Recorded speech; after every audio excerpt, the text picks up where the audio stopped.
అదేవిధంగా బీసీలు ఎదుర్కొంటున్న ప్రధాన సమస్యల్లో తీసుకుంటే ఇప్పుడు ప్రభుత్వంలో ఉన్న ఉద్యోగుల యొక్క దుస్థితి ఎలా ఉందో కూడా మనం చర్చించుకోవాల్సిన అవసరం ఉంది.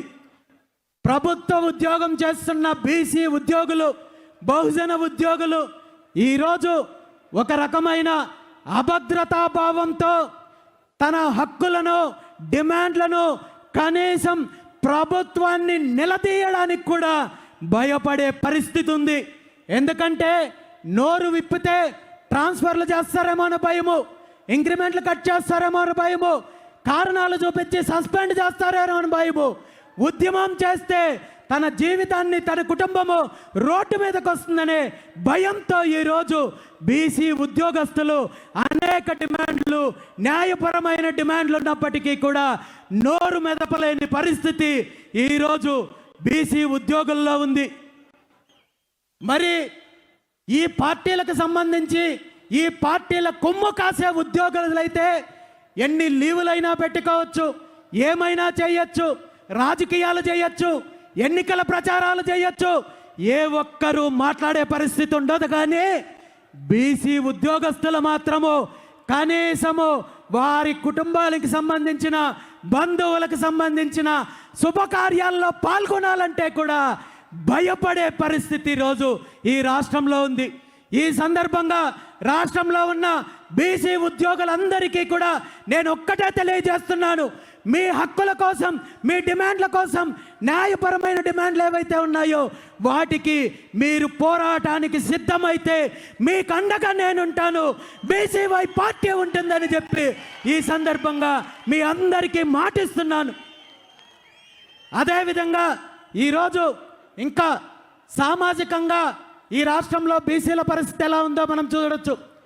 ఉద్యోగుల విషయం గురించి మాట్లాడినప్పుడు కేవలం బీసీలకు సంబంధించిన అంశమే నేను ఎందుకు మాట్లాడానంటే, దళిత ఉద్యోగులకు కొంతవరకు ఆ మహనీయుడు అంబేద్కర్ గారిచ్చిన హక్కు వల్ల, రాజ్యాంగం కల్పించిన హక్కు వల్ల దళితుల మీద బీసీల కంటే వేధింపులు తక్కువ ఉన్నాయి. కాబట్టి దళితుల మీద ఇలాంటి వేధింపులు చేస్తే చెప్పు తీసుకొడతారనే భయం ఉంది. కాబట్టి దళితుల మీదకి రావడం లేదు. కానీ అలాంటి రక్షణ ఈరోజు బీసీలకు లేదు. కాబట్టి బీసీ ఉద్యోగస్తులను ఏ పార్టీ అధికారంలో ఉన్నా వేధించే పరిస్థితి ఉంది. మరి సామాజికంగా తీసుకుంటే ఈరోజు బీసీలకు దక్కుతున్న గౌరవం ఏంటి, బీసీ సామాజిక వర్గాలకు సంబంధించిన పరిస్థితులు ఎలా ఉన్నాయి, ఈ రాష్ట్రంలో అనేక అంశాల విషయం మాట్లాడుకుంటే ఎక్కడ బీసీలకు సామాజిక న్యాయం దక్కడం లేదనే విషయము ఈ సందర్భంగా మనం గుర్తించాలి. ఈరోజు జిల్లాల పేర్లు తీసుకుంటే ఈ రాష్ట్రాన్ని అనేక రకాలుగా దోపిడీ చేసిన వ్యక్తుల పేర్లు ఈరోజు రాష్ట్రానికి సంబంధించిన జిల్లాలకు పెట్టారు. ఎన్టీఆర్ జిల్లా అన్నారు, అదేవిధంగా వైఎస్ఆర్ జిల్లా అన్నారు. కానీ ఎవరైతే స్వతంత్రం కోసం పోరాటం చేసిన బీసీ నాయకులు రాష్ట్రాన్ని, ఉమ్మడి రాష్ట్రాన్ని అన్ని రకాలుగా అభివృద్ధి చెందాలి, బహుజనుల హక్కులు కావాలని పోరాటం చేసిన ఏ ఒక్క నాయకుడి పేరైనా ఈరోజు రాష్ట్రానికి సంబంధించిన జిల్లాలకు పేర్లు పెట్టారా అని చెప్పి ఈ సందర్భంగా ఈ పార్టీలను, ప్రభుత్వాన్ని అడుగుతున్నాను. కేవలం జిల్లాలకు సంబంధించిన అంశమే కాదు, మిగిలిన అన్ని అంశాల్లో సామాజిక న్యాయం బీసీలకు జరగడం లేదనే విషయాన్ని ఈ సందర్భంగా మనందరం కూడా గుర్తించాల్సిన అవసరం ఉంది. మరి అన్నింటికంటే ముఖ్యంగా రాజకీయ అంశం.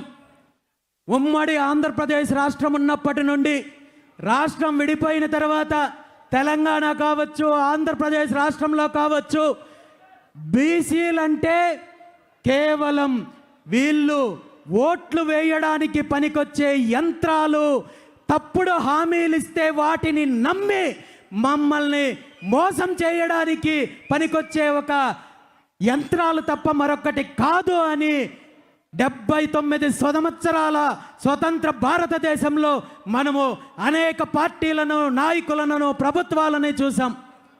ఈరోజు ప్రతిపక్షంలో ఉన్నప్పుడు బీసీల గురించి ఒక రకంగా మాట్లాడతారు, అధికారంలోకి వచ్చిన తర్వాత మరో రకంగా మాట్లాడతారు. అది పదవుల విషయంలో కావచ్చు, నిధుల విషయంలో కావచ్చు, అధికారం ఇచ్చే విషయంలో కావచ్చు. ఏ పార్టీ అయినా బీసీలకు మేము పదవులు ఇస్తున్నామని చెప్పి ఉత్సవ విగ్రహాల్లాగా నిలబెట్టి ఎటువంటి అధికారము ఎటువంటి నిధులు లేకుండా వంచే ప్రయత్నం చేస్తున్నారు తప్ప మరొకటి కాదు అనే విషయాన్ని మనందరం కూడా గుర్తించాల్సిన అవసరం ఉంది.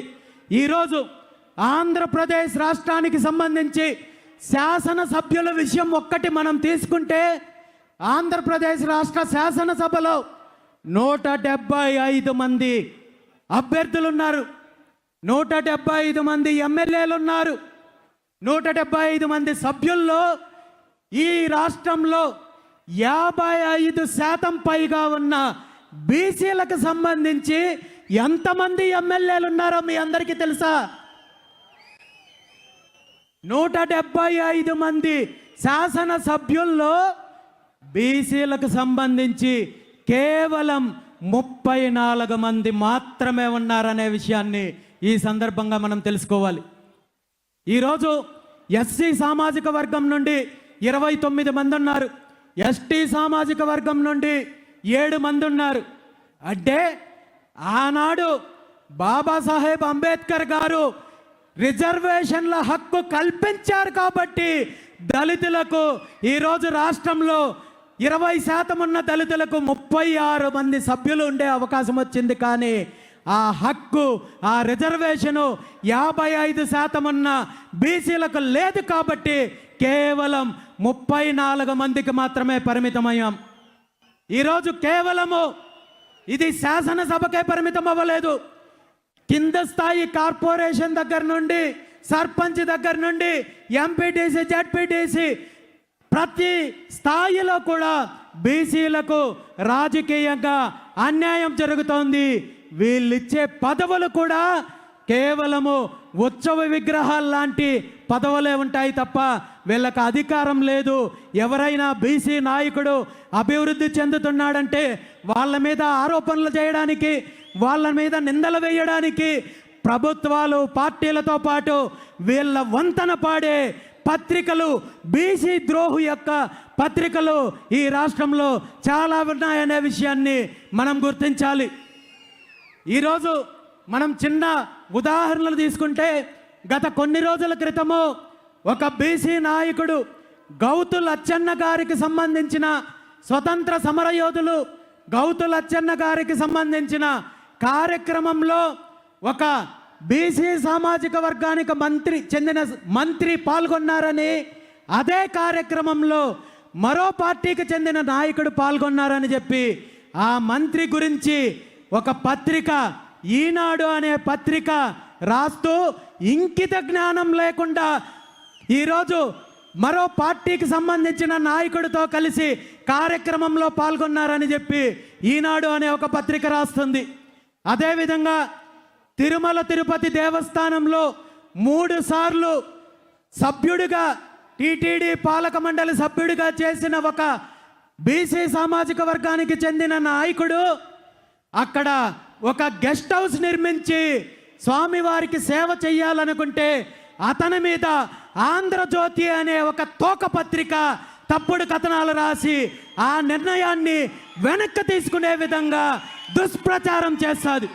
కేవలం ఈ 2 సంఘటనలే కాదు, ఎక్కడైనా రాష్ట్రంలో ఒక బీసీ నాయకుడు ముందుకొస్తున్నాడు, ఒక బీసీ నాయకుడు పోరాటం చేస్తున్నాడు లేదా మంచి పని చేస్తున్నాడంటే అతని మీద విష ప్రచారం చేయడానికి, ఇలాంటి విషపు రాతలు రాయడానికి ఇలాంటి నీచమైన పత్రికలు ఈ రాష్ట్రంలో ఉన్నంత వరకు బీసీలకు మంచి రోజులు రావు అని చెప్పి ఈ సందర్భంగా తెలియజేస్తూ, ఇలాంటి బీసీలకు దళితులకు వ్యతిరేకంగా పనిచేసే ఈ 2 పత్రికలను రాష్ట్రంలో ఉన్న బహుజనులందరూ కూడా బహిష్కరించాలని చెప్పి ఈ సందర్భంగా పిలుపునిస్తున్నాను.